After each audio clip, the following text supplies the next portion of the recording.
Steps अक्सर पूछता है कि बांडुरा कहते हैं बच्चा जो भी सीखता है किसी भी विषय को 4 सोपानों के द्वारा सीखता है। ये 4 सोपान कौन से होते हैं बच्चों? सबसे पहले बांडुरा ने बोला अवधान, अटेंशन, किसी भी बात को ध्यान पूर्वक देखना।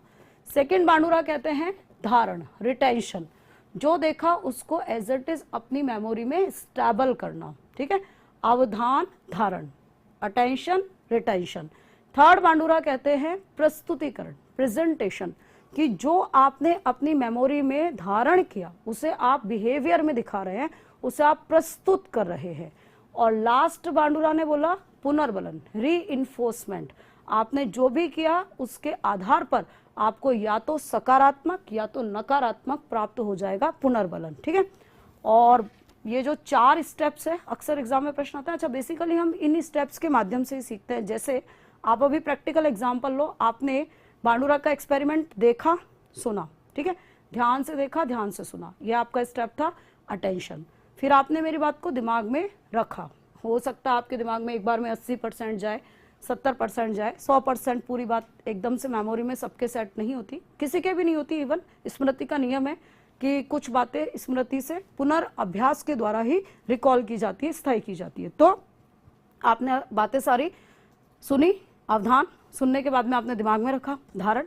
अब आप उन सारी बातों को अपने एग्जाम के लिए रिकॉल करोगे और रिकॉल करके आप क्वेश्चन को सॉल्व कर दोगे। तो जब आप सॉल्व कर दोगे तो वो हो जाएगा आपका प्रेजेंटेशन। और लास्ट में बच्चों आपको मिलेगा पुनर्बलन, सिलेक्शन हो गया, या आपने टेस्ट दिया तो आपके 100 में से 100 मार्क्स आए, या आपके बहुत अच्छे मार्क्स आए, आप मेरिट में आए। जैसे कि बांडुरा के एक्सपेरिमेंट में भी बच्चों ने सबसे पहले मूवी को ध्यान से देखा। ठीक है, ध्यान से देखने के बाद में उस सारी बात को अपने दिमाग में रखा। जब बच्चे को ये बेबो डॉल टॉय दिखा तो बच्चे ने एज इट इज वैसे का वैसा बिहेवियर किया। और इन द लास्ट बच्चे को, अब मान लो जबरदस्ती किसी दुकान वाले के खिलौने को जाके डिशुम डिशुम करेंगे बच्चे, तो कुछ तो दुकान वाला भी बोलेगा ही, फटकार के भगा ही देगा, बोले भाग यहाँ से, क्या कर रहा है, खिलौना खरीदा भी नहीं और इसको फोड़ने आ गया। वो क्या मिला बच्चे को? पुनर्बलन। और अच्छा बिहेव किया तो पेरेंट्स सकारात्मक देंगे, it's good, keep it up, इस तरीके से बोल के।